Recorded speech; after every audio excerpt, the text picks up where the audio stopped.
Assalamualaikum warahmatullahi wabarakatuh. Selamat berjumpa kembali dengan saya Marhamah Ulfa. Kali ini kita akan membahas materi ruas garis berarah pada mata kuliah Geometri Transformasi. Selamat belajar. Sebelumnya, mahasiswa sudah saya share materi terkait geometri transformasi ya, bentuk pembuktian, bentuk teorema, dan juga definisi. Jadi, pada video kali ini saya hanya akan membahas contoh soalnya saja. Oke, kita bahas contoh soal yang pertama, yaitu ketahui ada 3 buah titik A, B, dan juga C dengan A 0,0, B 5,3, C min 2,4. Tentukan R sehingga AR itu kongruen dengan BC, kemudian tentukan S sehingga CS kongruen dengan AB, dan tentukan T sehingga TB itu kongruen dengan AC. Nah, pengerjaan soal A, B, dan C itu sama, jadi kalau kita bisa mengerjakan soal yang pertama, berarti soal yang kedua dan ketiga itu bisa dikerjakan juga. Nah, dalam hal ini, untuk soal yang A, kita mencari titik R sehingga AR kongruen dengan BC. Nah, berdasarkan teorema yang ada pada slide materi, dalam hal ini, jika AR itu kongruen dengan BC, maka AR sama dengan BC. Sehingga AR itu kan R dikurangi dengan A. Kemudian BC itu C dikurangi dengan B. Sehingga dalam hal ini kita boleh menuliskannya R itu sama dengan C dikurangi B dengan A. Ini pindah ruas ke belakang, ini berarti jadi plus ya, plus A. Nah, ini saya pindahkan ke sini. Kemudian tinggal dimasukkan titiknya. Titik C kan ada min 2,4, titik B itu 5,3, dan titik A itu 0,0. Sehingga tinggal kita hitung, min 2, min 5, tambah 0 itu min 7, kemudian 4 dikurangi 3, 1, ditambah 0 tetap 1. Sehingga dalam hal ini, titik R kita temukan bahwa hasilnya adalah min 7,1. Nah, mudah ya. Untuk menghitung soal yang B, caranya sama. Nah, karena kita butuh titik S, sehingga CS sama dengan AB, kongruen dengan AB. Berdasarkan teorema juga, maka CS sama dengan AB, kongruen ini, maka kita bisa samakan CS sama dengan AB. Menghitungnya berarti ini S dikurangi C, itu sama dengan B dikurangi A. Nah, dengan cara yang sama seperti soal A, maka kita peroleh XS dan YS itu sama dengan XBYB min XAYA plus XCYC. Kita masukkan angkanya, kemudian kita hitung ini 5 dikurangi 0 tetap 5, ditambah min 2 berarti 3 ya. Berikutnya 3 dikurangi 0 tetap 3, ditambah 4 hasilnya adalah 7. Sehingga ini bukan R ya, ini harusnya S. Sehingga titik S-nya hasilnya adalah 3,7. Dengan cara yang sama juga, untuk soal C, maka kita peroleh hasilnya yaitu 7,-1. Ini adalah titik T. Ini titik T ya, saya coret. Tidak saya bahas lebih detail karena sama. Titik T hasilnya adalah 7,-1. Kita lanjut ke soal berikutnya.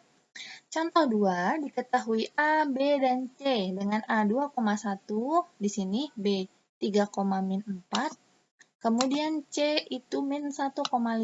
Nah, ini juga sama antara soal A, B, dan C.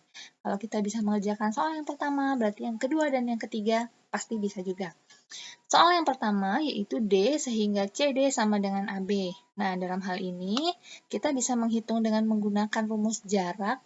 Saya tuliskan lambang S di sini ya, jarak S sama dengan akar. Mungkin ada yang mengingat rumus jarak. S sama dengan akar, kalau kita punya dua titik, maka anggap titiknya X1 dan X1Y1 dan X2Y2 ya. Ini bisa kita tuliskan X1 min X2 pangkat 2, kemudian ditambah dengan Y1 min Y2 pangkat 2. Nah, ini boleh terbalik. Kita boleh menuliskannya X2 min X1 pangkat 2 plus Y2 min Y1 pangkat 2. Hasilnya sama, karena di sini dipangkatkan 2, maka kalaupun hasilnya negatif, setelah dipangkatkan 2, pasti hasilnya positif. Kita kembali ke soal. Ini setelah kita masukkan ke rumusan, karena titiknya CD dan AB, berarti 1 dan 2-nya berubah sesuai dengan abjadnya ya. Ini angkanya kita masukkan, titik C-nya min 1,5, sehingga ini jadi plus. Ini jadi plus, ini min 5. Kemudian titik A dan B-nya sudah ada juga, tinggal kita masukkan di sini. Berikutnya, karena ini bentuk akar, supaya akarnya hilang, ini boleh kita kuadratkan. Boleh dari awal juga nggak apa-apa ya, mengkuadratkannya. Sehingga akarnya hilang, terakhir tinggal XD plus 1 pangkat 2 plus YD min 5 pangkat 2 sama dengan 26. Nah, XD plus 1 pangkat 2 ini kita pangkatkan 2, ketemu XD pangkat 2 plus 2XD plus 1 ya hasilnya. Nah, berikutnya YD min 5 juga kita pangkatkan 2, ini hasilnya ini. Nah, sama dengan 26. Kita hitung yang depan, XD pangkat 2, YD pangkat 2 ini disejajarkan, dipindah posisi saja. Plus 2XD ini plus 1 plus 25, jadi 26 ya. Kemudian terakhir 26 dengan 26 dicoret, sehingga D itu adalah semua titik pada lingkaran. Ini karena ketemunya bentuk persamaan lingkaran, maka titik D adalah semua titik yang ada pada lingkaran dengan rumusan ini. Jadi tidak hanya satu titik, tapi semua titik yang ada pada lingkaran tersebut. Untuk soal yang B, caranya sama. Karena kita punya garis AE dan BC, maka AE itu kita cari jaraknya sama dengan BC, dengan rumus yang tadi ya. Tinggal kita masukkan angka-angkanya, kemudian karena bentuk akar, akarnya boleh kita hilangkan dengan cara kiri dikuadratkan, kanan dikuadratkan. Berikutnya, XE min 2 kita pangkatkan 2, ini hasilnya XE pangkat 2 min 4 XE plus 4, YE min 1 juga dipangkatkan 2, ini hasilnya. Nah, kita gabung, ketemulah hasilnya X pangkat 2 plus Y pangkat 2 min 4 XE. Oh, ini bukan D ya, ini harusnya E. Nah, ini juga harusnya E, salah tulis. Ini juga harusnya E. Nah, yang ini juga harusnya E. Oke, udah ya, ini karena sama seperti sebelumnya, jadi tinggal kita masukkan ke dalam rumus, kemudian tinggal kita jabarkan saja. Untuk soal yang C, kita mencari titik F sehingga AF sama dengan setengah AC. Ini tidak saya bahas karena juga sama, bedanya cuma di sini ada setengahnya saja, nanti tinggal dikuadratkan setengahnya nanti menjadi 1/4. Caranya sama, tidak saya bahas, jadi silahkan di screenshot kemudian dipelajari sendiri.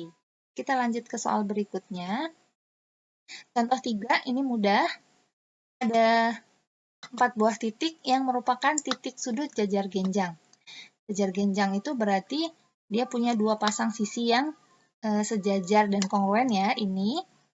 Maka kalau AB sama dengan CD, menurut akibat teorema 9.1 diperoleh AB sama dengan CD.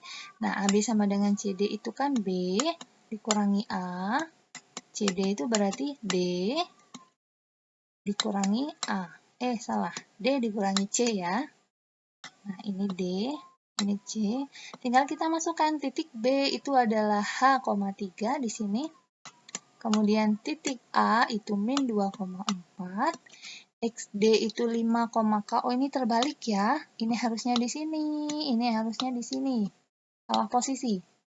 Sehingga ini berarti harusnya bukan ini harusnya 5 dikurangi 3, berarti ini 2, kemudian ini K saja. Nah, berarti jawaban akhir kita harusnya H plus 2 itu sama dengan 2, ini positif ya. Maka di sini harusnya H sama dengan 0. Nah, ini saya coret ya. Berikutnya di sini harusnya K plus K itu sama dengan min 1, sehingga K sama dengan min 1. Jadi jawabannya H sama dengan 0 dan K sama dengan min 1. Mudah ya, untuk contoh 3 hanya seperti ini saja, cara menghitungnya sangat mudah. Saya cukupkan ya, contoh soalnya hanya sampai 3 saja, silahkan belajar. Semoga mampu memahami materi hari ini dengan baik. Saya cukupkan. Assalamualaikum warahmatullahi wabarakatuh.